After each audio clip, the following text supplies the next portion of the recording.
All right, let's dive in. You know, it's pretty amazing how sometimes the biggest lessons in one field come from a place you'd never expect. Today, we're going to see how the deep, slow history of our planet can teach us something absolutely profound about growing wealth. I know, it sounds like a trick question, right? What on earth could ice ages have to do with your portfolio? But trust me, the answer reveals one of the most powerful and honestly most misunderstood forces in all of finance. And to get there, we have to start not with a stock chart, but with a planet completely covered in ice. So, for the longest time, this was a huge puzzle for scientists. They knew the Earth had gone through at least 5 major distinct ice ages. But think about it, the energy it would take to freeze the entire planet and then melt it and then freeze it all over again. It's just a staggering, mind boggling amount of power.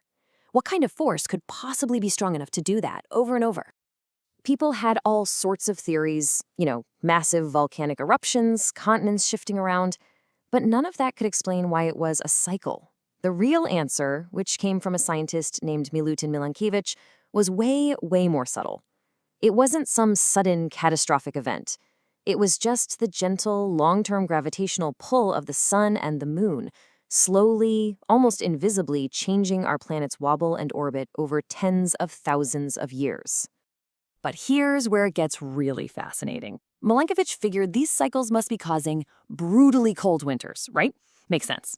But it turns out the real trigger was actually a lot less dramatic. It was simply summers that weren't quite warm enough to melt off all of the snow from the previous winter. And this is where the magic, or the compounding, really happens. That little, thin layer of leftover snow creates a base. The next winter, more snow piles on top. Now you've got a bigger, brighter white patch, which reflects more sunlight back into space. That cools the area down, which means even more snow survives the next summer. You see? It's a feedback loop. A tiny, almost insignificant advantage, just a little bit of unmelted snow, compounds on itself year after year until it becomes a continental ice sheet miles thick. This quote from Gwen Schultz just nails it. It's not about some huge, powerful force. The key was that a small advantage was allowed to persist and build on itself, over and over and over. The secret ingredient wasn't brute force. It was time. So, here's the crucial lesson from the Ice Ages. If a little bit of growth can serve as the fuel for future growth, a tiny starting base can lead to results so extraordinary they almost seem to defy logic. And so it is with money. Which brings us to this guy, Warren Buffett. And this number, $84.5 billion. It's an incredible number. But the real story, the part that should really make your jaw drop, isn't in this number. It's in this one. Of his $84.5 billion, over $81 billion of it was earned after he qualified for Social Security. Let that sink in. The overwhelming majority of his fortune didn't come when he was a young hotshot or in his prime. It came in his old age. And this just perfectly illustrates the point. Look, nobody is saying Buffett isn't a phenomenal investor. He is. But his real secret weapon, his superpower, isn't just his skill. It's the fact that he's been a phenomenal investor for 3/4 of a century. He started getting serious about this stuff when he was just 10 years old. To really see how powerful that time is, let's just run a little thought experiment. Imagine a hypothetical Buffett who's a more normal person. He starts investing at age 30 with, say, 25 grand. He still earns the exact same amazing annual returns as the real Buffett, but he retires at 60. What's his net worth? It's not 84.5 billion. It's about 11.9 million. That is 99.9% less. The only difference isn't skill, it's the runway. It's the time he had for that compounding to work its magic. In fact, if you just measure by average annual returns, Buffett isn't even the greatest of all time. That title might go to Jim Simons, the head of the hedge fund Renaissance Technologies. He's compounded money at an unbelievable 66% a year. That's 3 times better than Buffett's 22%.